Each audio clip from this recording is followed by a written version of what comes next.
saya pengen membuat suatu hal yang big things yang mungkin belum pernah di keluarga saya gitu. Jadi saya pengen jadi mahasiswa yang baik, yang berprestasi non akademik maupun akademik. Terus kan ini tingkat wilayah kita tandingnya dengan universitas yang bergengsi ya, kayak Unhas, ada UMI, Boswa dan masih banyak universitas lainnya. Kecewa padahal udah kayak 100% berusaha, tapi ternyata nggak seperti ekspektasi ya. Tapi kalau untuk daftar Mapres itu ada 3 hal yang perlu dipersiapkan. Apa tuh?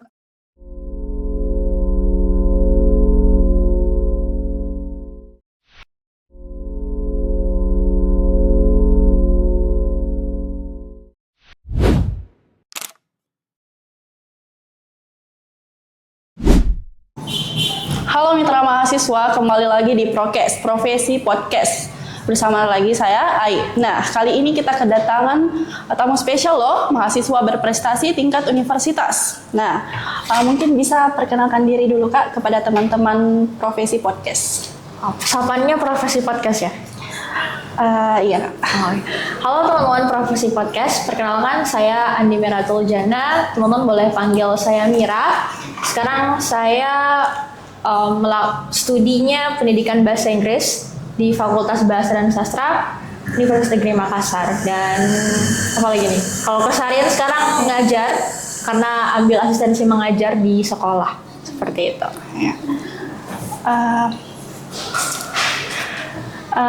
Ini kan kakak sebagai mahasiswa berprestasi ya. Mungkin bisa kakak ceritakan kepada teman-teman awal mula perjalanan kakak menjadi mahasiswa berprestasi tingkat fakultas, universitas sampai ke jenjang LL.Dikti Kak. Ya, sebenarnya perjalanannya cukup panjang ya, karena semuanya dibangun dari mahasiswa baru ketika masih maba. Jadi saya punya ambisi pengen jadi salah satu mahasiswa berprestasi juga.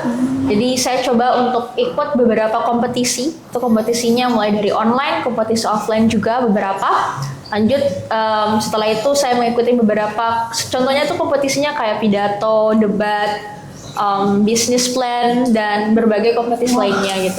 Jadi dari situ saya bangun untuk mendapat banyak pengalaman gitu. Jadi nggak hanya semalam dibangun motivasi itu, jadi semuanya dibangun karena konsistensi dan komitmen dari semenjak saya masih mahasiswa baru gitu. Dan setelah itu saya coba sebenarnya tahun kemarin saya pengen banget daftar mahasiswa berprestasi, tapi saya lihat kayaknya pengalaman saya tuh masih kurang gitu. Ya kayaknya prestasi saya itu masih kurang. Jadi saya coba untuk tunggu dulu nanti tahun depan gitu. Nah akhirnya saya coba join lagi beberapa kompetisi sambil nunggu tahun ini pembukaan mahasiswa berprestasinya. Pas dengar ternyata ada buka pendaftaran, jadi saya coba daftar, dan itu sebenarnya seleksinya dari prodi. Jadi dari prodi pendidikan bahasa Inggris dulu. Kita ada beberapa, kayaknya 4 atau 3 orang. Jadi kita ada wawancara, kumpul CV kayak gitu. Setelah itu kita habis wawancara ada seleksi lagi, terus dipilih. Alhamdulillahnya saya keluar sebagai perwakilan dari program studi saya, pendidikan bahasa Inggris. Lanjut di Fakultas Bahasa itu cukup banyak juga tantangannya karena kita harus buat gagasan. Awalnya saya nggak tahu gagasan saya apa. Jadi for your information teman-teman, jadi kalau untuk daftar Mapres itu ada 3 hal yang perlu dipersiapkan. Apa tuh? Pertama itu ada gagasan kreatif. Gagasan kreatif itu inovasi apapun yang bisa menyelesaikan masalah entah itu di masyarakat atau di lingkup kampus. Terus yang kedua itu capaian unggulan. Nah, capaian unggulan itu dia berupa prestasi. Selama 3 tahun kita menjadi mahasiswa, dari mahasiswa baru sampai sekarang. Jadi prestasi 10 terbaik gitu. Jadi kita list semuanya. And then yang terakhir itu adalah bahasa Inggris.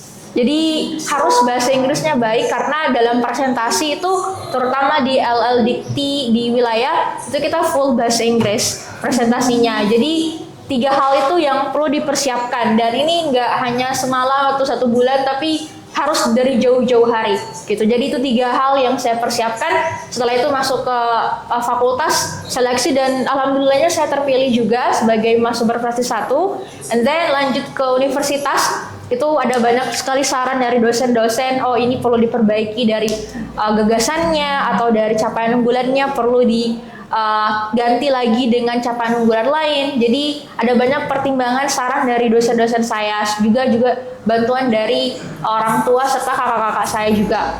And then setelah itu alhamdulillahnya di universitas lolos juara 1 juga. And then masuk ke wilayah, di wilayah harus lebih permantap lagi. Jadi banyak sekali tantangannya, kayak Lebih susah ya Kak? ya betul, jadi lebih susah karena kan ini tingkat wilayah kita tandingnya dengan universitas yang bergengsi ya, kayak Unhas, ada UMI, Boswa, dan masih banyak universitas lainnya. Jadi ada 3 provinsi tuh kita tandingnya, Sulawesi Selatan, Sulawesi Barat, sama Sulawesi Tenggara juga. Jadi 3 provinsi ini. Jadi akhirnya kita persiapan lagi, lebih matang lagi persiapannya, dan kita 3 hari di hotel Bestwell kayaknya, I forget, lupa nama hotelnya. Nah, jadi kita di sana 2-3 hari menginap di hotelnya, and then kita melaksanakan beberapa evaluasi juga, terus seleksinya itu kayak tadi, gagasan kreatif, bahasa Inggris, presentasinya full bahasa Inggris, presentasi kita bahasa Indonesia, fun fact, tapi Q&A-nya kita pakai bahasa Inggris. Ya, jadi kayak spontaneous semuanya pertanyaannya, terus ditanya-tanya juga soal capaian unggulan kita. Jadi kayak gitulah perjalanannya, cukup panjang karena ya susah juga untuk jadi mawapres. Ya, dan nantinya ada lagi seleksi untuk sampai ke nasional, kayak gitu. Padat sekali ya kegiatannya. Ya, sangat padat. Tapi motivasi terbesar kakak itu selama ini apa sih? Atau ada tokoh inspiratif yang kakak ikuti jejaknya hingga berkembang seperti sekarang? Ya, untuk motivasi sendiri tentunya dari diri saya pertama, karena saya pengen coba untuk nge-push diri saya untuk bisa make it something big gitu ketika saya masih mahasiswa. Jadi saya pengen membuat suatu hal yang bisa saya ceritakan nanti ke adik-adik saya atau ke orang-orang yang terdekat saya. Jadi saya pengen membuat suatu hal yang big things yang mungkin belum pernah di keluarga saya gitu. Jadi saya pengen jadi mahasiswa yang baik, yang berprestasi non akademik maupun akademik. Terus kedua juga motivasi dari luar, karena seperti kita tahu kalau kita bisa menjadi mahasiswa berprestasi, kita bisa menginspirasi juga teman-teman mahasiswa lain, juga teman-teman kita, dan bahkan kampus kita juga kan, kita berkontribusi membawa nama baik kampus gitu ya Kak. Kayak keren banget tuh kalau UNM terkenal dengan capaian unggulan ya berprestasinya dibandingkan hal-hal lainnya kayak demo atau apalah ya. Kita tahu seperti ini ya, gimana UNM terkenal dengan hal itu. Jadi saya pengen membawa nama baik kampus dengan baik sebaik-baiknya sampai di tahap nasional kayak gitu Kak. Kapan pertama kali kakak ini menyadari bahwa saya harus aktif nih di kampus di bidang akademik? Iya. Itu waktu semester 2 kayaknya ya, semester 2. Masih maba ya Kak? Iya, waktu masih maba. Jadi sebenarnya semester 1, semester 2 tuh saya perkuliahannya full online. Ya, jadi saya stay-nya itu di kampung. Jadi saya nggak stay di Makassar karena kita full online. Nah, ya kalau kita dengar ya, kalau misalkan online tuh kayak enak banget, oke stay di rumah aja gitu. Kayak comfort zone banget ya teman-teman. Jadi awalnya tuh saya pengen jadi mahasiswa yang tinggal di kampung aja gitu, sama orang tua kan enak, kan kita kan ngekos gitu, ada makanan, bangun tidur, udah ada makanan di atas meja, sarapan, jadi kayak udah. Tapi suatu hari ada salah satu dosen saya itu ngechat saya, nah beliau bilang, kamu mau nggak coba daftar NUDC? Jadi teman-teman mungkin yang belum pernah dengar NUDC itu National Debate University Champion, atau biasa kita sebut dengan kompetisi debat bahasa Inggris. Nah, jadi ada seleksinya tuh dari tahap fakultas ke universitas gitu. Jadi dosen saya melihat kayak kamu potensi nih untuk coba daftar debat, karena waktu online kelas itu saya coba aktif juga berbahasa Inggris di kelas. Jadi beliau bilang kayaknya kamu berpotensi gitu, coba untuk daftar. Nah, itu bilang kayaknya bagus juga nih opportunity-nya. Jadi saya coba daftar. Jadi saya mau nggak mau harus ke Makassar karena kan dia kompetisinya tuh dia offline. Jadi saya datang ke Makassar, terus akhirnya ikut seleksi debatnya. And then ya alhamdulillahnya lolos juga dapat third speaker. Nah dari situ kayak ternyata seru juga gitu jadi aktif, terus kenal dosen juga. Jadi saya lihat benefitnya tuh banyak kalau jadi mahasiswa aktif di kelas atau bahkan di luar kelas gitu. Jadi saya coba untuk ikut-ikut lagi. Dari situ sih itu jadi stepping stone saya. Jadi setelah itu jadi ikut-ikut lagi kompetisi debat dan beberapa kompetisi lainnya kayak gitu. Oh, jadi berawal dari semester 2 ya, Kak? Iya, dari situ, dari awalnya dari situ. Kalau dari perjalanan kakak dari awal sampai sekarang, pernah nggak sih merasa gagal atau ingin menyerah di saat-saat tertentu? Oh, of course kayak banyak banget ya. Karena setiap perlombaan yang saya ikuti pun lebih banyak tuh kalahnya daripada menangnya. Jadi kayaknya sudah sekitar 50-an lebih kompetisi saya ikut itu lebih banyaknya kalah dan menangnya tuh seperkian aja bisa dihitung jari gitu. Jadi saya sangat-sangat pernah merasa terpuruk, mau pengen berhenti aja gitu ikut lomba kayak udah stop aja. Itu waktu lomba debat gitu. Itu kan saya 3 kali ikut lomba debat, 4-5 kali itu gagal terus, selalu kalah dan yang terakhir tuh menang pas di Unhas. Dan dari situ kayak ternyata euforia menang gagal itu sebenarnya effortnya tuh kita lihatnya pas di akhir gitu, pas kita udah menang gitu. Ternyata pas saya kalah dulu tuh kita banyak belajar gitu. Oh ternyata saya masih cepat cara ngomongnya, oh saya masih belum kurang pas gitu argumentasinya. Jadi kayak kita belajar terus gitu. Jadi walaupun evaluasi ya, Kak? Iya, walaupun kalah tapi itu jadi bahan evaluasi gitu. Jadi kita lebih banyak belajarnya tuh dari gagalnya itu daripada pas menangnya kayak gitu. Kan saya dengar nih dari tadi jadwal kakak ini padat banget nih. Bagaimana nih sih caranya membagi waktu antara akademik, organisasi, lomba, dan kehidupan pribadi kakak? Iya, caranya sebenarnya tidak ada tips jitu yang bisa saya kasih ke teman-teman di sini. Cuman ya sebagai individu yang kita punya masing-masing prioritas ya, menurut saya again kita harus bagi mana yang perlu, yang mana yang paling kita prioritaskan, mana yang tidak gitu. Jadi saya selalu pikirkan ketika ada suatu hal yang bertabrakan, saya pikirkan dulu mana yang prioritas banget dan mana yang nggak begitu prioritas gitu. Jadi saya akan jadikan itu kedua, ketiga, dan seterusnya. Jadi saya juga nggak melaksanakan yang to-do list gitu-gitu. Jadi kayak let it flow aja, jalan ngalir aja gitu. Jadi apapun yang di depan, ada deadline tanggal seperkian, berarti harus saya selesaikan secepat mungkin gitu. Jadi sebenarnya saya juga sistemnya SKS sih teman-teman, jadi masih normal. Yes. So ya sebenarnya nggak apa-apa. Ya sebenarnya bebas sih masing-masing individu gimana cara ngatur time-nya kayak gitu. Menurut kakak sendiri nih, skill atau kemampuan yang paling penting yang dimiliki seorang mahasiswa selain dari nilai akademik itu apa, Kak? Skill ya? Iya. Menurut saya ini life skill sih, yaitu life skill untuk moving on gitu.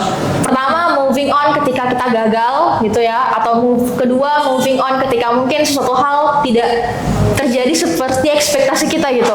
Entah itu dalam kehidupan perkuliahan atau mungkin kehidupan percintaan mungkin, atau lingkup persahabatan gitu, atau interaksi sama seorang, mungkin kita kayak ngerasa kayak tadi kayak awkward banget gitu, kayak saya ngomong sama dia atau kayaknya saya salah ngomong gitu. Menurut saya tuh nggak apa-apa karena memang itu normal, tapi again kita harus moving on gitu. Jadi jangan buat satu hal yang membuat kamu kayak sedih, terpuruk itu berlarut-larut gitu. Coba untuk moving on. Jadi menurutku itu life skill banget. Sama juga kalau ada yang ngomongin kita moving on aja, oh ya nggak apa-apa kan, it's kayak people's, who cares gitu, siapa lagi gitu peduli, ya udah sebatas dari pemikiran orang lain aja gitu. Jadi kita nggak perlu untuk take it serious banget gitu apa yang orang bilang katakan ke kita gitu. Jadi apapun itu, so ya just be yourself aja gitu. Selama menurut kamu itu terbaik buat kamu, nggak apa-apa, lakukan saja kayak gitu. Kalau menurut kakak seberapa penting itu organisasi dan lingkungan pertemanan itu bagi perkembangan mahasiswa? Ya, menurut saya untuk lingkup organisasi ya atau pertemanan itu penting sekali. Dalam hal pertama, memberikan kita support system ya. Kalau misalkan nih, kalau alhamdulillahnya saya berada di lingkungan yang teman-teman saya tuh sangat suportif banget. juga mereka sangat sangat memberikan dukungan penuh, baik itu material atau bahkan doa juga. Jadi ketika mungkin saya tidak punya teman-teman seperti itu yang nggak dukung, mungkin saya tidak akan berada di situasi ini. Jadi semuanya itu ada, di balik hal itu ada yang namanya dukungan dari orang tua, dukungan dari teman-teman juga. Jadi kalau misalkan saya nggak bayangin kalau misalkan saya tuh berada di situasi yang nggak ada yang support banget ya, misalkan let's say cuma orang tua aja gitu di kampung atau keluarga, tapi di lingkungan sekolah tuh atau di lingkungan kuliah nggak ada yang dukung, atau mungkin dosen nggak dukung sama sekali atau teman-teman nggak dukung sama sekali, pasti kita kayak ngerasa terpuruk banget gitu.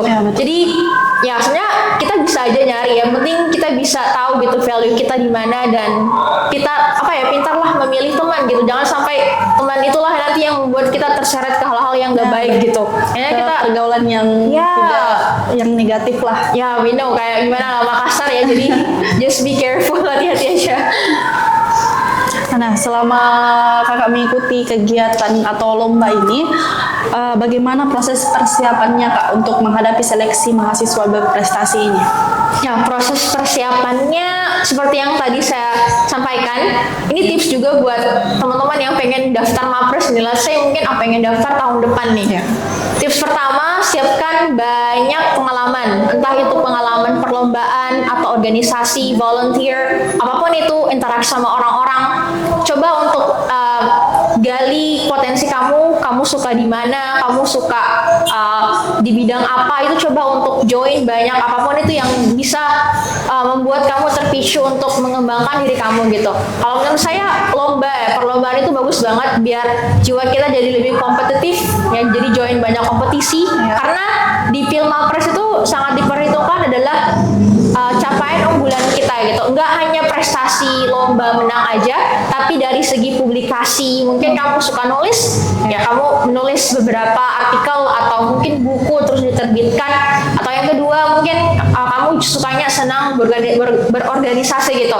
Ya bisa, itu juga bisa dimasukkan banget kak. Jadi organisasi terus pengalaman lainnya itu bisa juga dalam hal volunteer. Jadi kamu mungkin turun langsung ke masyarakat, and then kamu coba melaksanakan mungkin pengabdian beberapa hari gitu atau apapun itu juga bisa banget dihitung sebagai capaian unggulan kayak gitu. Banyak sekali ya kak. Ya betul banget, banyak sekali. Kalau strategi belajar dari kakak sendiri itu yang paling membantu agar tetap konsisten dalam bidang akademik itu apa? Oh, untuk strategi belajar ya. Untuk tipsnya untuk strategi belajar biasanya juga kak bisa di. Oh iya. Nah untuk strategi belajar kebanyakan kalau tips dari saya ini sebenarnya saya kurang tahu kalau teman-teman tipikal orang yang mungkin suka mendengar atau mungkin suka nonton atau mungkin suka baca. Tiap-tiap orang kan beda-beda ya cara-cara belajarnya, senyamannya aja. Tapi kalau dari saya tipsnya yaitu review. Jadi setiap apapun yang kita pelajari harus di-review. Again, karena kapasitas otak kita terbatas, kita nggak bisa mengingat semua hal, dan pastinya ada beberapa hal yang akan kita lupakan gitu. Itu terjadi karena kita nggak review. Jadi terus untuk mereview dan journaling gitu atau mencatat. Karena beda banget kalau kita baca lewat handphone atau kita nulis lewat handphone, itu beda sama ketika kita catat gitu. Kalau saya sih lebih ingat ya kalau dicatat. Ya, benar kan ya. Jadi ya kayaknya lebih bagusnya tuh kita mencatat gitu di buku. Jadi kita kembali lagi ke metode lama, itu kita mencatat gitu. Jadi catat kembali poin penting yang kamu pelajari atau mungkin yang kamu baca, terus nanti review lagi sepekan kemudian atau mungkin 3 hari kemudian dan seterusnya. Kalau dari kakak sendiri lagi, pencapaian paling terbesar menurut kakak dan paling membanggakan selama menjadi mahasiswa itu apa kak? Ya, dan yang paling berkesan lah. Oke. Menurut saya yang paling berkesan itu, ini karena kompetisi pertama saya dan pertama kali menang juga, itu kompetisi pidato bahasa Inggris yang pertama kali saya dapat, itu menang juara 2 waktu di fakultas. Itu kayaknya suatu hal yang membangun kepercayaan diri saya karena kita berkompetisi dengan sekitar 20 orang peserta di Sulawesi Selatan. Jadi kayak kita ketemu sama teman-teman dari Unhas, ada dari PNUP, ada juga dari Boswa. Jadi kayak dari situ saya lihat sensasi euforia berkompetisi tuh kayak gini gitu, nggak hanya kita menang aja terus kalah terus kita sedih, tapi ketemu teman-teman dari univ beda-beda tuh itu kayak euforia banget. Kita dapat teman baru, dapat Relasi connectionnya, baru, ya. relasi baru itu luar biasa banget. Jadi dari itu saya kayak ketagihan pengen join lagi gitu, karena pengen dapat teman baru gitu. Oh, saya pengen dapat lagi dari Unhas gitu. Ternyata dengan join kompetisi itu bisa banget kayak gitu. Bagaimana nih Kak caranya membangun kepercayaan diri di depan banyak orang nih, bagaimana karena banyak mahasiswa yang sebenarnya ingin banyak mengikuti suatu kegiatan tapi rasa percaya dirinya itu sangat kurang. Bagaimana kalau dari Kakak?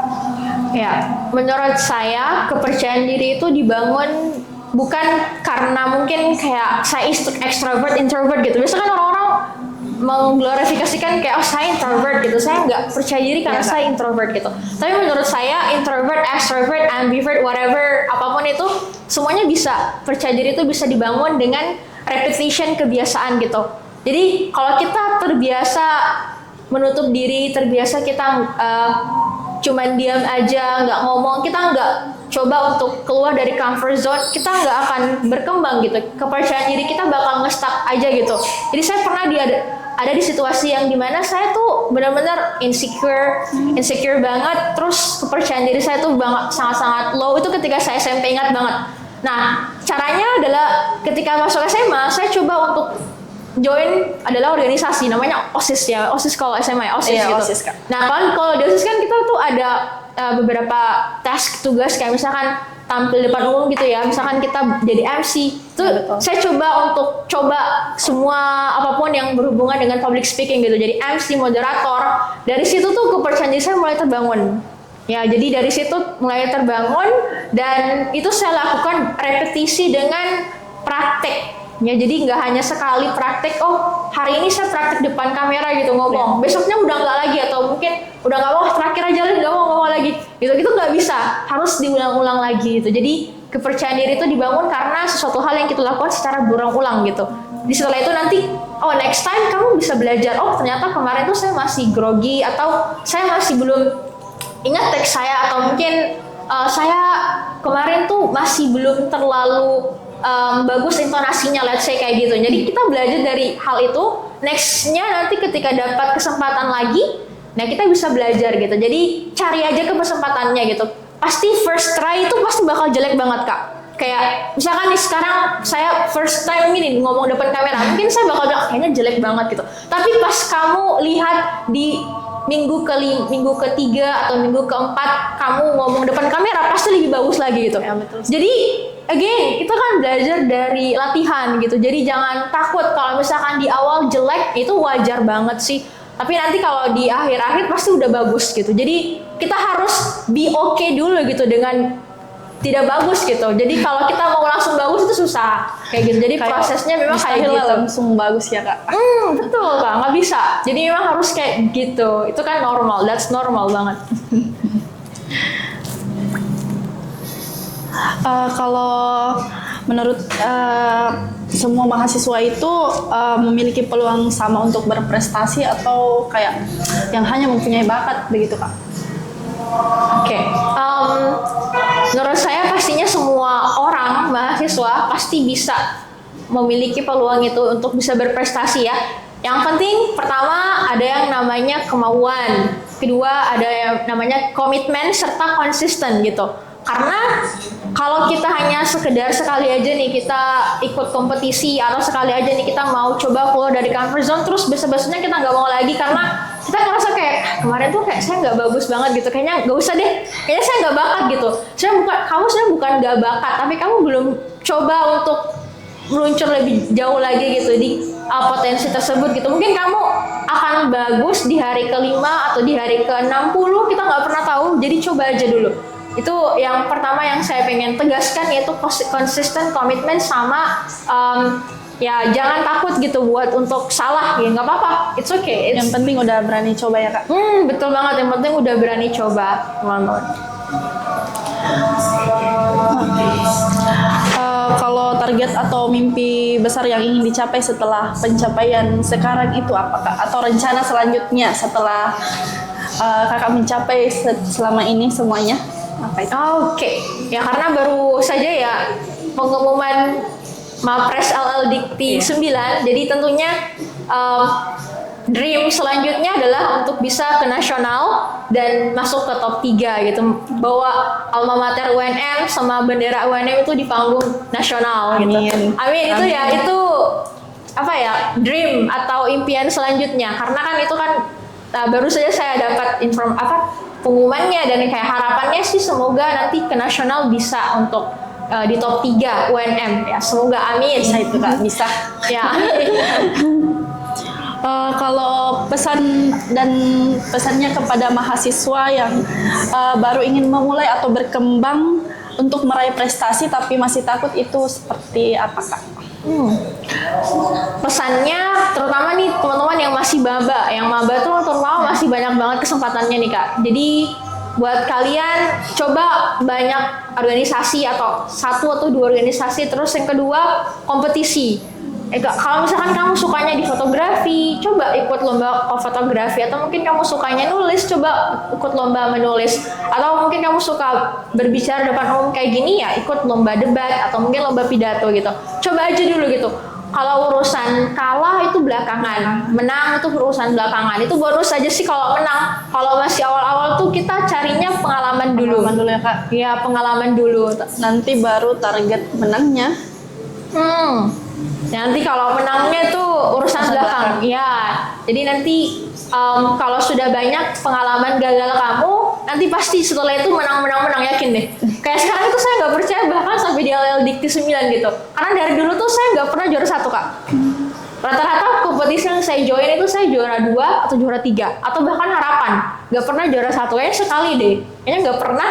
Jadi pas juara 1 fakultas Univ LL Dikti tuh saya kayak oke, ini nih yang hal-hal yang udah saya bangun dari kemarin-kemarin gitu. Saya nggak apa-apa untuk kalah dulu, nggak apa-apa, saya sabar walaupun tentunya sedih juga deep down gitu, kayak kecewa padahal udah kayak 100% berusaha, tapi ternyata nggak seperti ekspektasi ya. Tapi Allah tuh balasnya tuh nanti sekarang tuh. Jadi mungkin teman-teman kalau sekarang rasa kayak kok saya gagal terus ya Kak, ya mungkin nanti kamu 2 tahun ke depan nanti kamu bakal menang terus gitu. Jadi nggak apa-apa, it's okay, just keep going. Keep going aja guys. Iya, karena kebanyakan orang tuh kayak lihat yang sekarang saja. Dia tidak melihat proses yang kita telah lalui Kak. Betul banget Kak itu. Yes, karena orang-orang pedulinya di hasilnya doang gitu. Ya pas prosesnya orang-orang nggak ngelirik gitu, kayak ya udah. Tapi sekarang wow, she's already good gitu. Tapi kita nggak tahu dia udah berusaha seberapa kian kali kalah. Kita nggak tahu gitu behind story-nya kayak gimana. Kayak gitu.